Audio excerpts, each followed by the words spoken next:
మాజీ మంత్రి హరీష్ అరెస్టు నిరసిస్తూ సిద్దిపేట జిల్లా హుస్నాబాద్ అంబేద్కర్ చౌరస్తాలో బీఆర్ఎస్ ధర్నా చేశారు.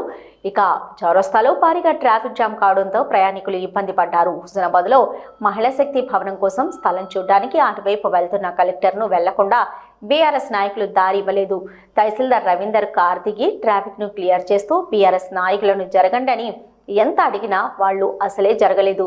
కలెక్టర్ అయితే ఏంది, ఎవరైతే ఏంది, మేం జరగం, మీరేం చేసుకుంటారో చేసుకోపో అని ఎంఆర్ఓపై ఆగ్రహం వ్యక్తం చేశారు. అర్ధగంట సేపు ట్రాఫిక్ క్లియర్ చేస్తూ ధర్నా చేస్తున్న బీఆర్ఎస్ నాయకులు ఎంత అడిగినా దారి ఇవ్వకపోవడంతో కలెక్టర్ మను చౌదరి వెనుదిరిగి సిద్దిపేటకు వెళ్లిపోయారు. ఈ నిరసన కార్యక్రమంలో మున్సిపల్ చైర్పర్సన్ ఆకుల రజిత వెంకన్న, మాజీ market committee chairman Edabaina Tirupati Reddy, నాయకులు మల్లికార్జున్ రెడ్డి, పరశురాం, జగ్జీవన్, కౌన్సిలర్ భాగ్యారెడ్డి, హరీష్, వాళ్ల నవీన్, సుప్రజ, బొల్లి కల్పన శ్రీనివాస్, కొంకటి నళిని, రవీందర్, కోఆప్షన్ మెంబర్సు ఐలేని శంకర్ రెడ్డి, అయ్యూబ్, పట్టణ అధ్యక్షులు అన్వర్ పాషా, కార్యకర్తలు తదితరులు పాల్గొన్నారు.